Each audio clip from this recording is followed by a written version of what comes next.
Well, I'm excited to welcome to the show Chase Harmer of ProfitPay and Wishes. How we doing today, brother?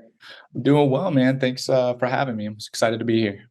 So you and I have been kind of conversing a little bit on your entrepreneurial journey, and you have had a pretty epic one, in my opinion, in terms of what you've built. Obviously, you talked about a lot of majestic failures along the way, but also unlocked some pretty massive successes. Yeah. It's always fun to deconstruct, from outside looking in, and then obviously hearing your different perspectives of, what worked well and what you would do differently. Where did your entrepreneurial journey start? Yeah. I got a track scholarship to Cal Poly and I hurt my knee. So I ended up dropping out and then I had to figure out what I was going to do. And I started a business at 19. I didn't know what the hell I was doing, but, certainly I had the hustle and the drive. So I was knocking on doors, trying to make sales and, that turned into big business. So I didn't really have a plan per se. And actually, You were still in college at the time? Actually, yeah. So when I came back from Cal Poly, credit cards was still pretty young. I mean, we're talking about like 99. So like credit cards was still kind of a new thing. There wasn't like everyone wasn't taking credit cards at the time. So, Yeah. I've been in that business for forever, it feels like. So I didn't know what I was doing. I came and ran a sales office for some gentleman. He had a little operation. He had some telemarketers, and we would go out on these sales calls, and then we'd cold call on the businesses around it. But I got really good at it. I started running the sales office, and then I saw how much money this guy was making, and then I quit the next day and tried to do it my own.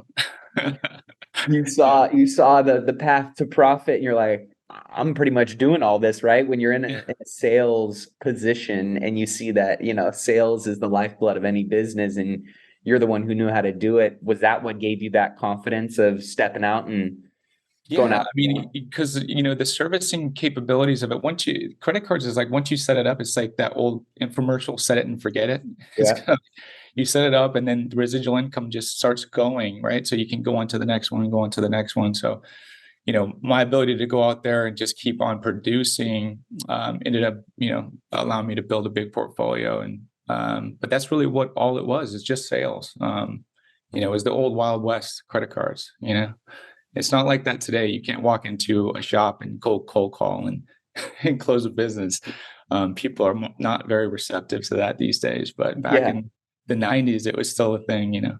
So So you did that. You rolled out kind of was that your first kind of entrepreneurial endeavor where you went and set up an entity and you started hiring employees, or what did that kind of evolution of, hey, I think I can do this. I see how much money this dude's making. You had the confidence to take the leap. What transpired after that? yeah, so I what had happened is I realized that I didn't want to do these onesie twosies. I needed to figure out a way to partner to be able to work smarter. And I got a big bank relationship when I was about 23 years old.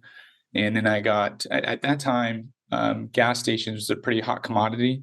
And this particular gas station they did loans for all these gas stations and hotels in San Francisco. And so I solidified a relationship with them. And then boom, I got like 23 gas stations producing tons of business. That ended up introducing me to the head of this hotel association. I grabbed that hotel association and then built it into really a hotel empire. I had thousands of hotels, and between the ages of like 26 and 32, I traveled around the country and signed up thousands of hotels and built a huge portfolio. But it all kind of started from a cold call in a gas station back in Morgan Hill. So, Talk about that. I'm curious about. yeah, I always love kind of hearing people look back inside of like it was that one, opportunity or conversation or contract that yeah. like set my business on fire. Like what was that for you? Yeah, so I didn't know nothing. I didn't even know that we couldn't service chevrons. So I actually cold called on a chevron, and the manager was nice enough to be like, "Hey, you know what? You can't work with us, but we're opening up a new station in San Francisco." And he said, "I'd love for you to meet this owner. His name's John, and John will love you." And I was like, "Okay, great." So I talked to John, and John's like, "Listen, I like you. I like your hustle. You're going out there and getting it. I'd like you to meet me at the new station that I'm going to open up in San Francisco. and I'm gonna introduce you to a partner of a lifetime. And I'm like, okay, this is cool. Like, I don't even, and I go up to San Francisco, and it's the largest. It's this plot of land, basically. It's right in front of the San Francisco airport. It's called Millionaire Market and Gas now. It's like an 18 pump station, car wash, the whole thing, in and out. But back then it was dirt. And I met him and the banker. I ended up getting that deal, and then that's what solidified that bank relationship. So I met the bank, and then the next time I went up there and pitched to the CEO of the bank, cultivated a relationship there, then turned that into, tons of hotels and gas stations. And that turned into a hotel association, which really kind of just, it was like one thing after another, but they're all these dots connected, because all those hotels that I signed up, those ended up being my investors in my my technology company. So like, it was all hoteliers, probably like 200 hoteliers put in about $30 million.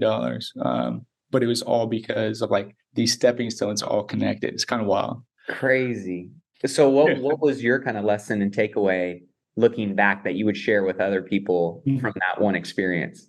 I mean, so to not be scared, to not, because like, so when I got that hotel association, first of all, I had 2 hotels at the time, 2, and they were like, come and get this hotel association. And I'm like, well, I've done a couple. I could probably do more, I'm sure. Like, but I walk into, and this is kind of a little story, but they asked me to go to this board meeting, for this hotel board meeting.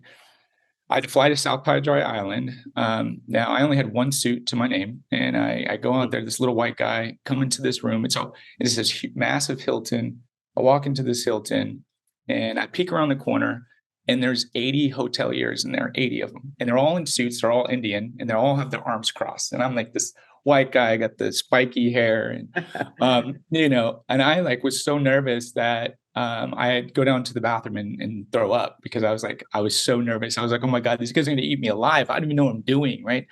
So I walk into this horseshoe, and I start going. I'm like going to the PowerPoint, like blah, blah, blah. I catch my groove, and this guy's like, how many hotels do you have? Like, literally, like, while I'm giving my speech. And like my back end platform, we had done tons of these. Like, I hadn't personally, but I was like thousands, like without skipping a beat. And then ended up like, he just showed up, and then I closed that deal. And but that was because, like, but if I would have said, hey, I can't do this, I only have 2 hotels, like, that would have stopped that whole thing in its tracks. So I think the one thing that I learned is that, just go for it. It's like, what do I have to lose? At the end of the day, like, if I don't get it, I there's nothing lost, right? But if I do get it, there's a huge opportunity, and I took that and ran with it.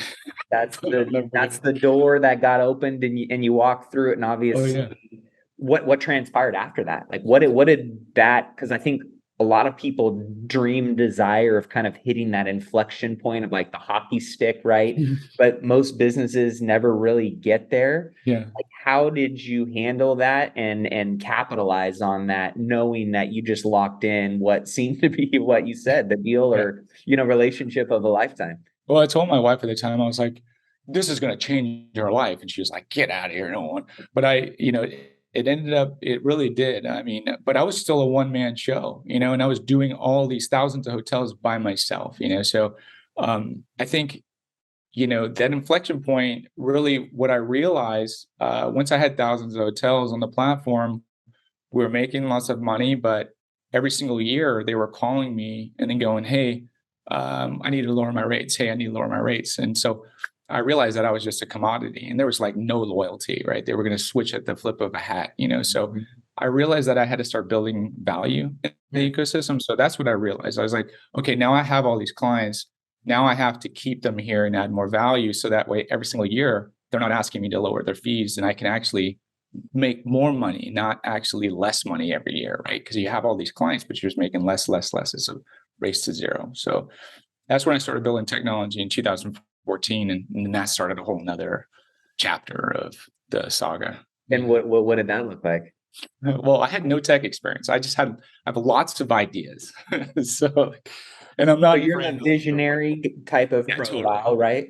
Totally. I'm a total visionary, but I had no idea how I was going to do it. And But I had made a lot of money. So I had money to invest because no one else was going to invest in because I didn't know what the hell I was doing. So I was like, well, I hired some engineers from India, $200,000, and 9 months later, I had fucking nothing. So I was like, show me how this works. Like, no documentation. I didn't know what I didn't know. You know, I learned a lot of rough lessons. I gotta say that, but but I'm a savage, and I just keep going. So I think that's the thing. Is like I never think twice about it. I just go. So but I ended up powering through that, raising a lot more money and building real product and real business and real value, and ended up being able to grow that into a pretty big enterprise. But it took like 7-8 years to do that well. So What would you say was at that time the best skill set that served you as still was relatively an early stage entrepreneur and business owner? That I was a great salesman. So like I could, I was able to sell the dream, and I think I did a good job of selling the dream. And then when we had lots of employees, I think one of the biggest things when you start growing a company and you do all these things is you have to keep people on the bus, because people, it's hard to keep people on the bus when everything's going wrong all the time. When you're trying to build and you're failing all the time, it's like, it's kind of like, it's depressing a little bit. It's like, when am I going to win finally? And you see all these stories in the news and you start comparing yourself to all these other companies. But, so I think that's the toughest part is, but keeping people on the bus. That was my biggest,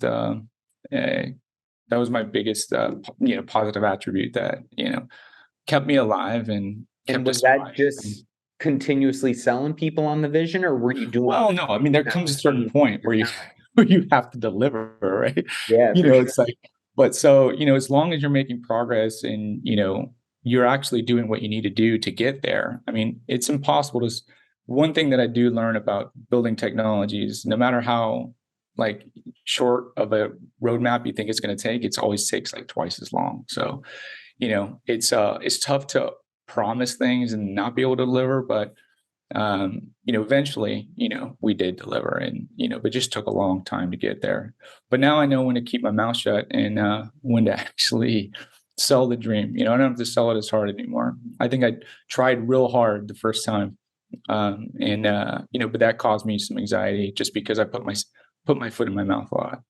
So A lot of people, until they get into certain stages of their entrepreneurial and business journey, and some never reach these levels, learn how there are certain skill sets necessary to being a real business owner, a real leader.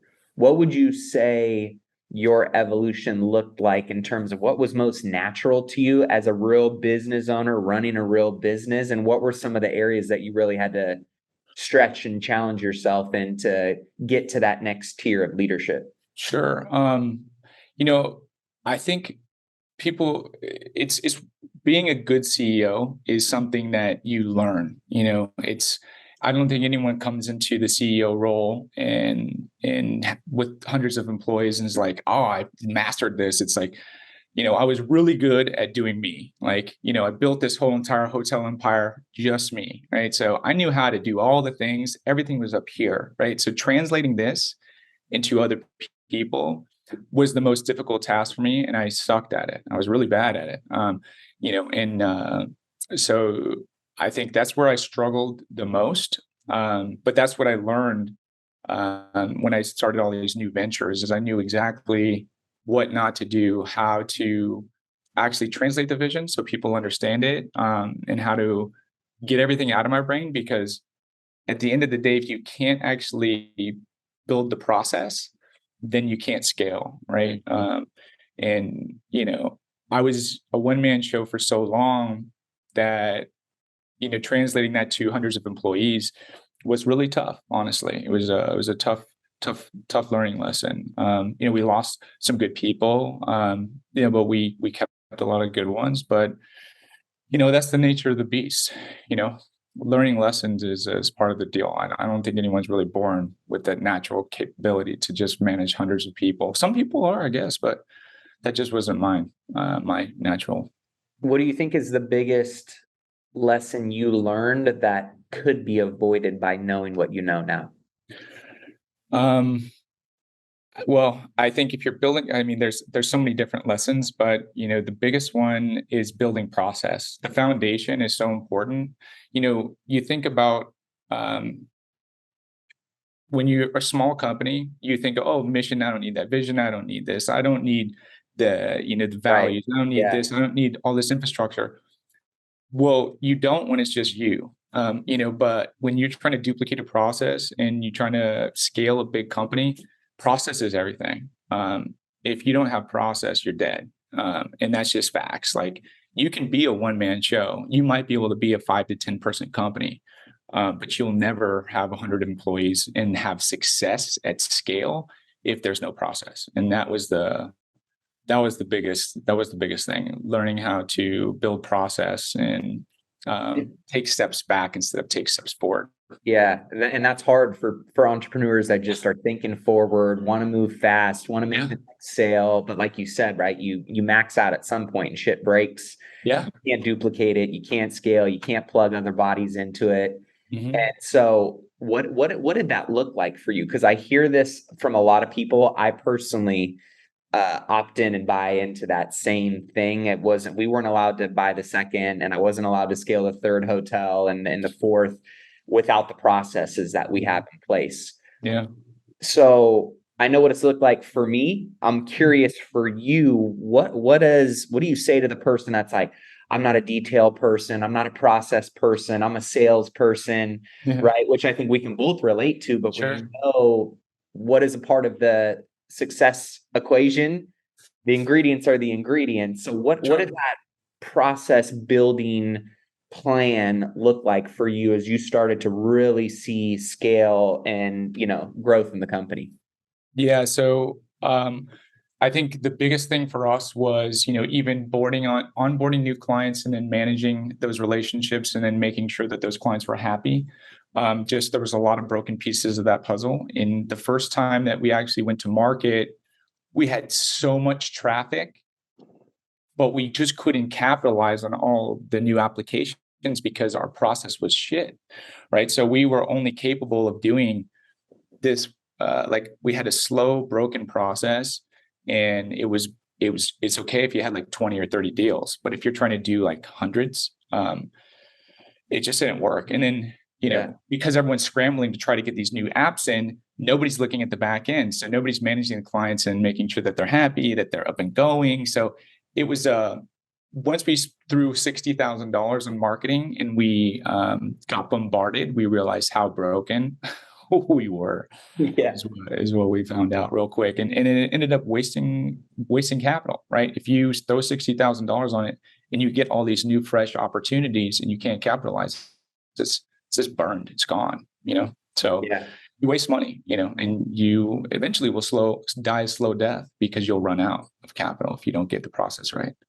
I was going to say, what are some of your kind of business philosophies that are part of the values of your organization, that is a part of your daily mindset, that has really served you guys? And I mean, you've built a big company, and for those that maybe don't understand, are you open to sharing whether it's employee size or revenue or valuation numbers? What does that all look like? Sure. No, I mean, we built the company to close to just on shy of $1 billion dollar valuation, and we do billions in processing. It's amazing. And there was a question. I was thinking about the question. Yeah, I think just more so around, what have been some of the best business philosophies and values that you feel have been foundational to, I mean, not too many people on planet Earth get to say they've built a company of that value, right? And Yeah. obviously there's success clues in there that I think, even for the people that are listening right now that are maybe thinking about it, a business idea or aspiring to grow their company to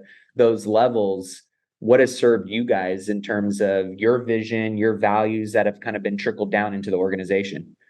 Yeah. So for me, the first time, it was all about the money. So like, this doesn't serve me well. Obviously, this is why it took so long and we made so many mistakes and we lost a lot of good people, is because I was so focused on this one thing. And I wasn't focused on helping the clients as much as I was focused on becoming this billion-dollar unicorn. I was so consumed with this, right? It was like my whole thing. And just on your point is like, you hear about all these companies that are getting billion-dollar valuations. There's less than like 300 ever in the United States that have billion-dollar valuations, like ever in the whole history of companies. So like, it's super rare, but it's hard not to compare yourself because you hear it all the time. Like it's all the time, right? But it's just not real. It's like once in these, they're not all the time. And the guys that actually had billion-dollar valuations a year ago or 2 years ago, some of those guys are out of business. You know what I mean? Crazy. So like, and a lot of it's just paper. They didn't actually make any money. It was just an idea, So,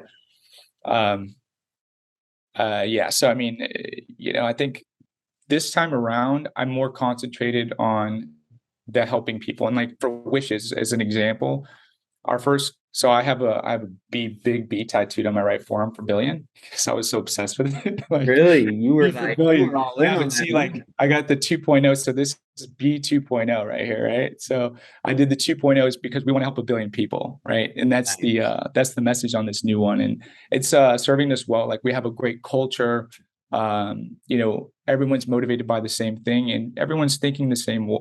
And I think all the rough lessons that I learned the first time around building that company and what we're applying here is really, it's night and day comparatively to like how fast we're progressing, like and just how everyone's so focused on the same things and it's not challenging. Like I felt like I was trying to scrape off dry wallpaper, on the last company. Everything was so challenging, it was like just really grueling, and I felt like I was forcing everything, here it just feels super natural because we're doing everything the right way. And I think that's the difference is, when you're focused on the right things, helping people, truly making a difference, trying to make an impact, whether that's in whatever business you're in, serving those clients and taking care of them. That's what's most important. And if you're focused on those things, then you'll win, and it'll be a shorter timetable for you to get there. So talk about Wishes real fast. What are you guys doing there? And that model of kind of, it's different, and I love it, right? And it feels like it's got not only the ability to serve a billion people, but the ability to make $1 billion as well. So you might be hitting that B 2.0 real nice. That's the idea, right? So the model is actually it's a super lucrative model, but on the surface, if you just comparing it to GoFundMe, because that's what's in the market, they're the 800-pound gorilla. But the problem with GoFundMe is that when you donate to a story and you resonate with the story, you want to help somebody, you don't know what happens to the money afterwards. In fact, there's lots of scams that happen on GoFundMe because of that. And even in the charitable giving space, there seems to be every single year about like 15 catastrophes that happen every year. You got hurricanes, tornadoes, floods, all this stuff. And you want to help these people, right? There was a fake Red Cross that was set up when Hurricane Katrina happened. There was a fake Red Cross, and there was like $10 million that was scammed before people even realized that they were giving to a fake organization, right? But that's because you don't know what happens to the money. So one of the biggest problems that we're solving, the core problem that we're solving, is we're making donations transparent. So if you resonate with a story on Wishes, we call them wishers and donors, right? A donor can donate to a story, and we issue virtual MasterCards on the backside of the transaction, and we attach those to the resources and support that person's requested. So if they say, hey, I need to get my son back and forth to school, okay, great. Like people can support that story, and then we issue a card and we'll attach it to Lyft or Uber, right? Or hey, I need groceries, we'll attach it to Instacart, right? And then the donor and the wisher, you have full access to see how that money is being spent. You can see when it's spent, how it's spent, and that builds trust, and transparency brings trust to the equation, right? And that's what's missing inside of the crowdfunding and charitable giving space. But not only that, that's the cool factor, but the cool factor really is the rewards that we're giving to the donors for contributing to a story. So using the GoFundMe example again, because GoFundMe is a for-profit company and you're donating to individuals, you don't get a tax deduction or charitable tax write-off for any donation that you do on their platform.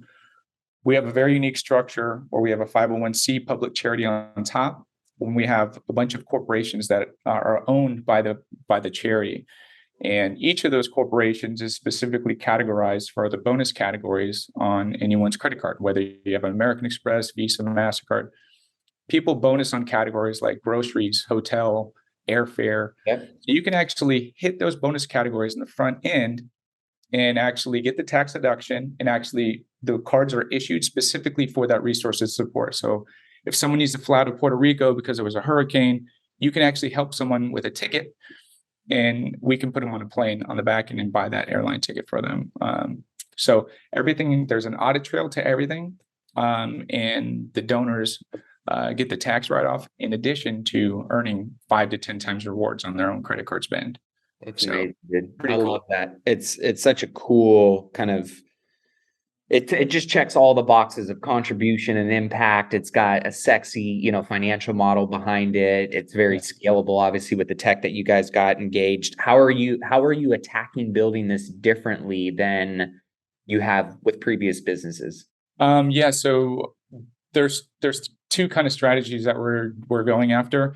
Kind of almost like not in the partnership model, but if you think about shopping carts, e-commerce websites, marketplaces, Yep. we're the validation factor for a lot of these guys. Will use charities as a way to get business in the door. It's like, hey, we're going to give to the Melanoma Foundation or whatever. We actually are going to be the validation for all these shopping carts. So Wishes will be kind of like we're a shopping cart plugin for Shopify, WooCommerce, and BigCommerce. So e-commerce stores can round up.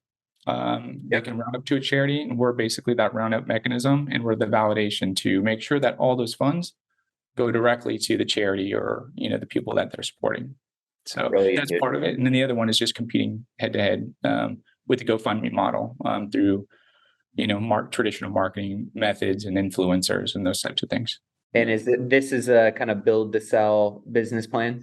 Yes. So GoFundMe wants to be the 800-pound gorilla, but they'd have to change their whole entire corporation structure globally to actually go compete with me, which they're not going to do.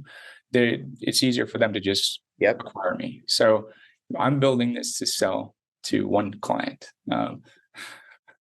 I love They're the ones that can write the check. They certainly will, because we're going to take a bite out of their business, and they'll have to change their whole entire operation globally to try to compete. So it's just easier to buy me. Is there a magic number for you that you have on the horizon, or are you kind of just taking it in stride? I'd like to, once we get the $1 billion number in our eyesights, then that's when I'll exit. I'm thinking that we can do it in 2 years. Yeah. So 2 years. That's insane.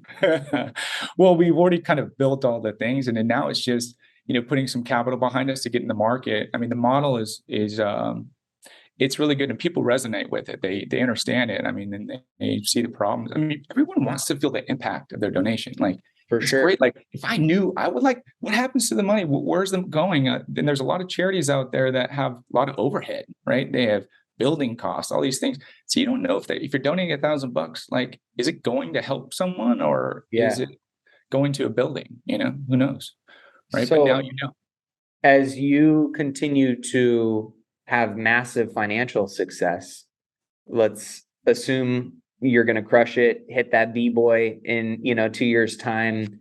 Like, what is it that continues to drive you? What is your psychology around growth, personal fulfillment? Obviously, you've got the money box checked. What does that future look like for you, and what is it that's driving you?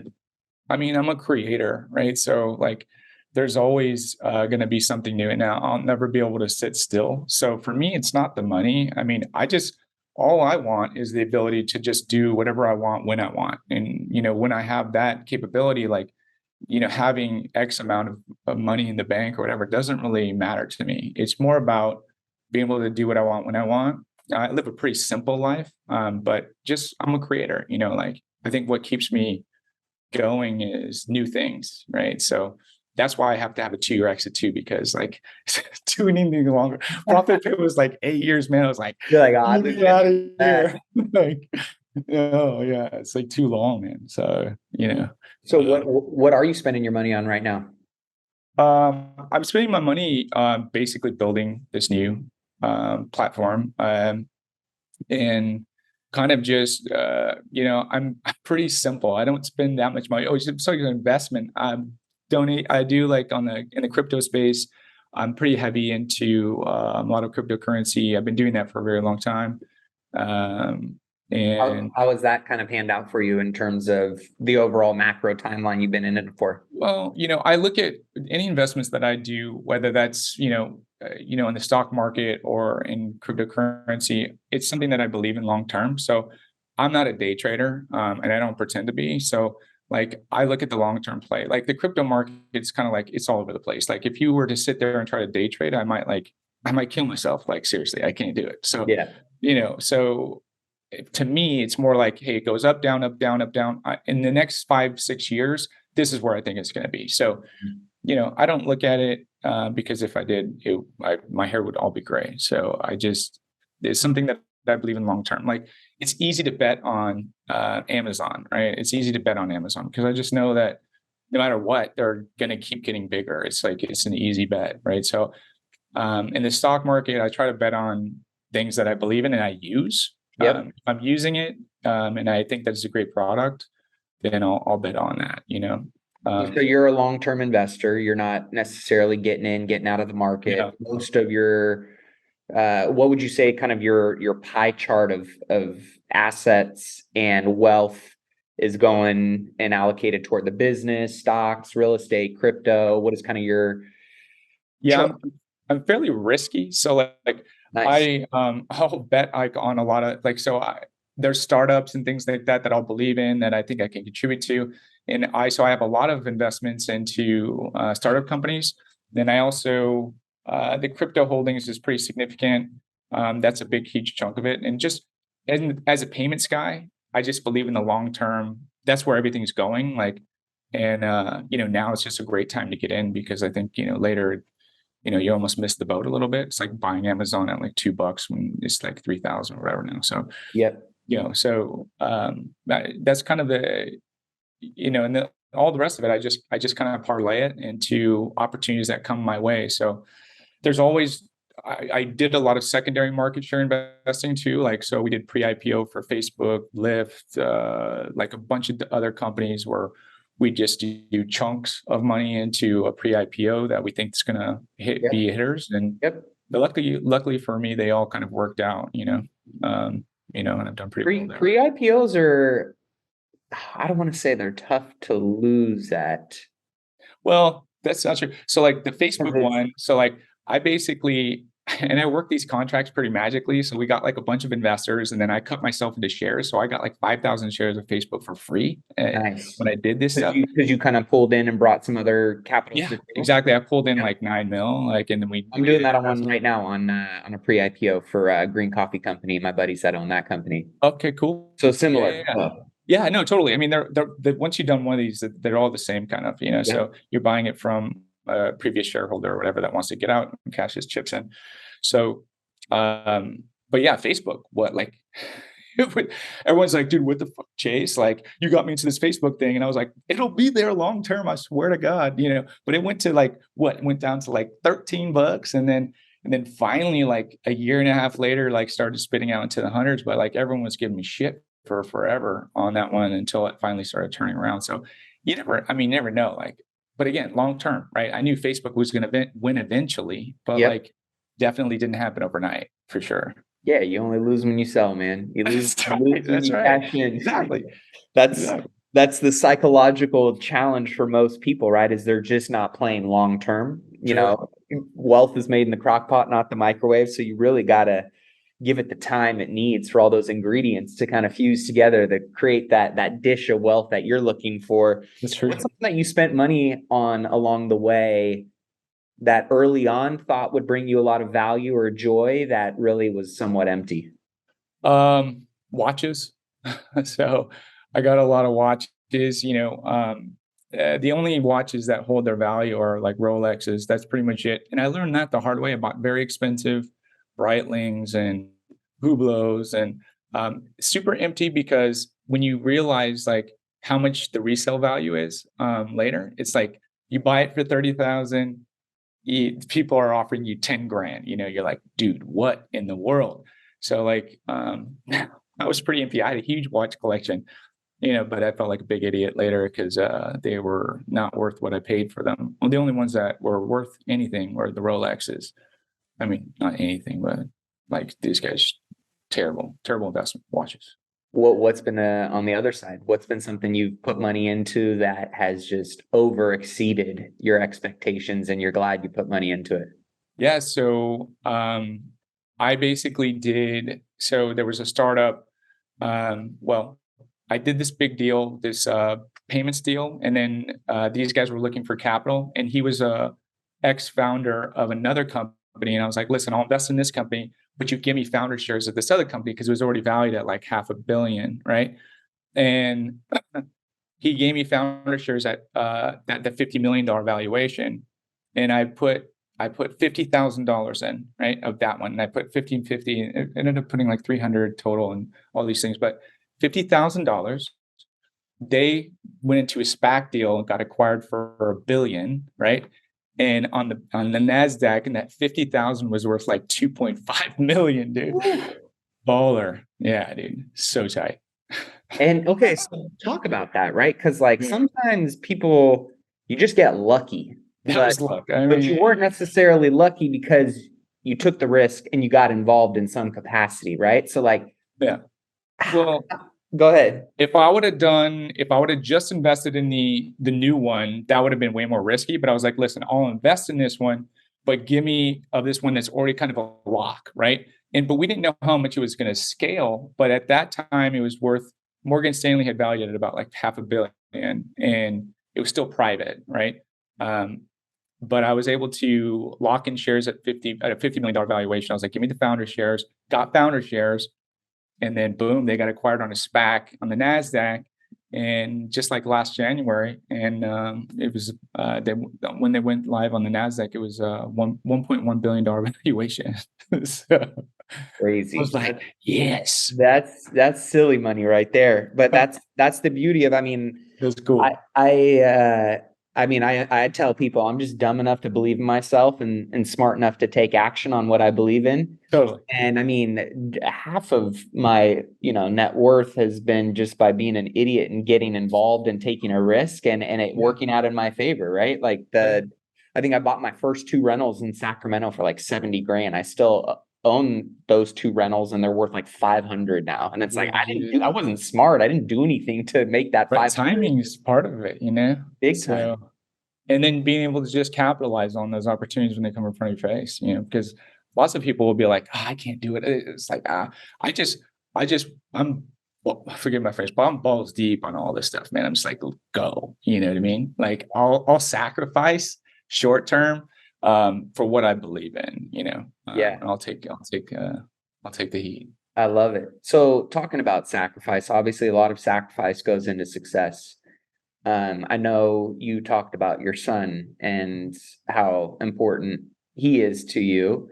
How do you balance the sacrifices that go into building a $1 billion business, going after your goals, achieving the vision that you have in your mind without sacrificing the time and the moments and the, importance of being a present father? Sure. Me and my son have a super, super close relationship.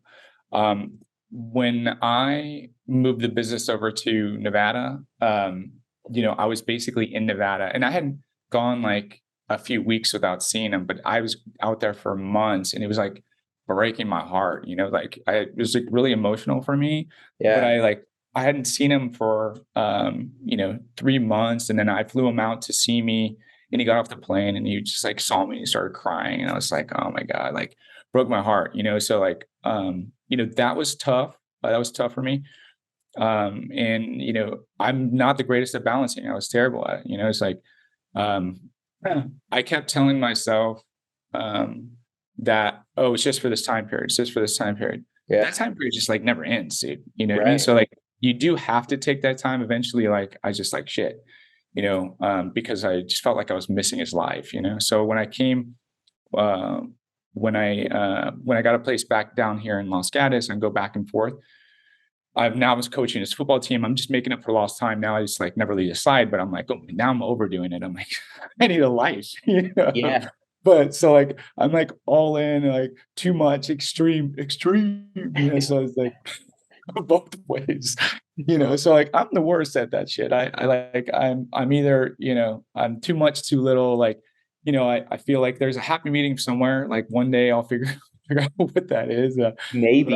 I'm like the worst guy to ask for that kind of stuff. Like I just never. No, and I appreciate the transparency because, I don't think there is a right answer here, right? Like I'm always just, some people are like, I fucking suck at it, man. I need to spend more time with my kids, right? And other people are like, oh no, I, probably should be working more, and I think it all, like you said, depends on the season of life, what you're working Sure. on, where the kids are at, where your relationships are at. But it's always, interesting to get different perspectives on what people are seeing and feeling in their own life. Because sometimes, they'll flat out just say like, I need to spend more quality time with the people that I care about. Oh, sure. Yeah.